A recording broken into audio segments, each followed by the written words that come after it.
I am 69 years old.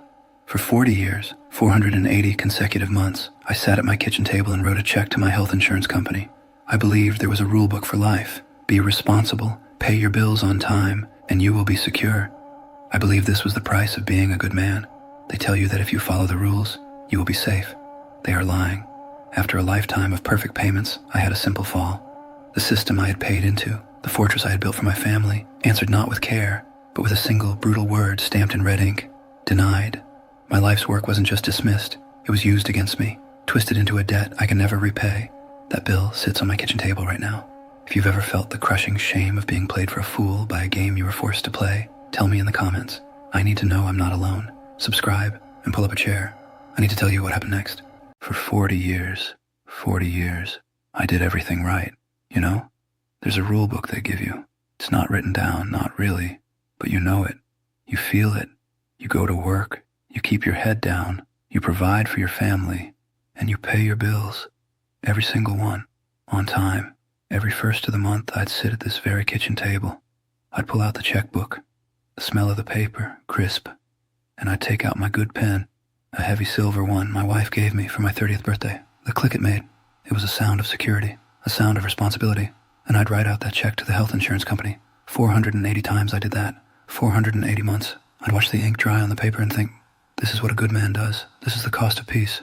I remember telling a young man at work years ago, he was worried about the expense. I pulled him aside at a retirement lunch, the taste of stale cake in my mouth, and I said, son, you can't afford not to. I felt so wise, so certain. I thought I had it all figured out, that I had built a fortress for my wife and me, brick by brick, check by check. I'd sit with her on the back porch, watching thunderstorms roll in, the smell of rain on the hot pavement. I'd hold her hand, a little more wrinkled every year, and I'd feel safe, truly, deeply safe. We did it right, I think. Whatever comes, we're ready. We built our house on the rock, but the body, this old tent, it starts to fray. The threads begin to pull apart, one by one. It doesn't happen all at once. It's a loose floorboard here, a creaking joint there. You learn to live with it. For me, it was a rug in the hallway, a cheap runner I told myself 100 times to tack down. I was just walking to the kitchen for a glass of water. One moment I was on my feet.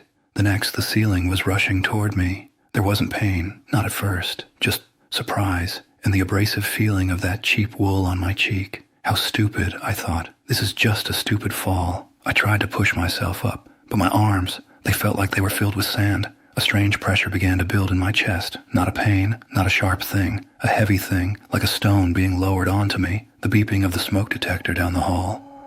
It started to sound far away, like it was in another house. The light from the window seemed to get brighter and brighter. A brilliant clean white that washed out the color of the room. I saw my wife's face. Her mouth was moving, but the sound was gone. All the sounds were gone. There was only the light and the feeling of a great weight lifting. The stone wasn't being lowered anymore. I was floating right through it. The ceiling I was staring at, it just dissolved, and I was rising. And then the weight was gone. Not just the pressure in my chest, but all of it. The 69 years of gravity, the mortgage, the ache in my left knee that had been my companion since I was 40, the memory of that cursed hospital bill. It was all untied from me, like a rope had been cut. I was floating, and I could see. Down. I saw the hallway, that cheap runner I never fixed. I saw my own body lying there, looking pale and small, so terribly small. My wife, my dear sweet Mary, was kneeling beside me, her face a mask of terror. Her mouth was open. She was screaming my name, but I couldn't hear her. The sound was trapped down there, under a thick pane of glass. I felt a flicker of something, a desire to reach her to tell her it was all right. But my hand, my new hand, it had no substance. It passed right through the feeling, and the feeling itself. The worry, it dissolved.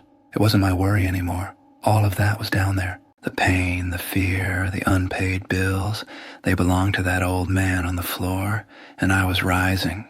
It wasn't a violent ascent. It was a gentle draw, a pull into the light that had filled the room. And the light, oh, if I had 1,000 years, I couldn't tell you about the light. It wasn't the light of a bulb or even the sun. It was alive. It had warmth. It was made of something more than just light. It was made of forgiveness. As I rose into it, I felt it washing over me, through me. It didn't just illuminate. It knew me. It knew every foolish thing I'd ever done, every secret pride, every quiet shame. And it held me anyway. It said, without words, "It's all right. I know, and I love you." I stopped counting the tiles on the hospital ceiling because there was no ceiling. I stopped worrying about the squeak of a doctor's shoes because there was no floor. There was only the journey and the silence. But it wasn't an empty silence. It was a silence full of music. A song that you feel in the very marrow of your soul. A perfect harmony that irons out every wrinkle of worry, every knot of anger you've ever carried. The further I went, the more of myself I became. Not the self who paid his insurance on time. Not the self who was a fool, but the self underneath all that. The part of me that was made in the image of something glorious. The weight of being a good man fell away, and I was just a soul, naked, known, and completely, impossibly at peace. The journey slowed. The feeling of movement stopped. I was standing on what? I don't know. There was no ground, just an endless, shimmering expanse of that same loving light, and I knew I was not alone. Before me, there was a presence. It had no shape. It had no face, but it was more real than the kitchen table where I'd signed all those checks. It was a concentration of that light, that love, that music. It was the source of it, all the peace I was feeling. It was flowing from this being. I felt my own life, my little 69 years, laid bare before it. My pride, my naivete, my anger, my shame, all of it held in this gaze that had no eyes. I felt no judgment, only a profound, heartbreaking compassion. It was the understanding I had searched for my whole life. I had no voice, but my whole being cried out in a question I hadn't known I was asking. Was any of it real? Did any of it matter? My life. And for the first time, a thought that was not my own entered me. A voice that was not a sound, but a wave of pure knowing that washed through every part of me, answering the deepest cry of my soul. It said, "Welcome home, my son. Welcome home, my son." The words, they weren't sound. They were the feeling of the sun on your face after a long winter. They were the relief of a cool drink on a sweltering day. They were the feeling of arriving, truly arriving, after a lifetime of being lost and not even knowing it. Home. I had thought home was a house with a mortgage I paid on time. I had thought it was a place I had built.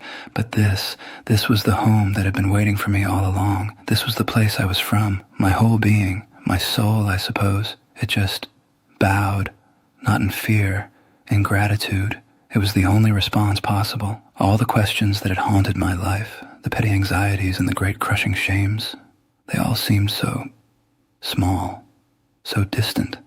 I saw that stack of paper on my kitchen table, the bill with that brutal red stamp, denied, and I felt a wave of pity for the old man who was so terrified of it. From here, in this light, it looked like what it was, a child's drawing, a meaningless scribble on a piece of paper given a power it never truly had. The presence held my life before me, not like a film, more like a tapestry. And for the first time, I saw the threads. I saw the 40 years of writing checks, not as acts of responsibility, but as acts of fear. I saw the pride I felt, the foolish certainty, and I felt no sting of judgment, only a gentle understanding. The presence seemed to say, you were doing the best you could with the light you had. But then it showed me other threads I had barely noticed. A moment I held the door for a stranger, a woman whose arms were full of groceries. The afternoon I sat with my wife and just listened, truly listened, while she talked about her garden, even though I was tired from work. The time I gave my last $20 to a man on the street and lied to Mary, saying I'd lost it.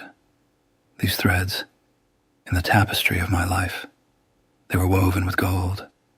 They shone with the same light that now surrounded me. The 480 checks I had written were dull, gray, lifeless fibers. But these small, forgotten moments of simple, unrewarded kindness, they pulsed with life. A new understanding flooded me, a truth so simple and so powerful, it felt like the only truth that had ever existed. The ledger is real, the presence communicated, but you were writing in the wrong book.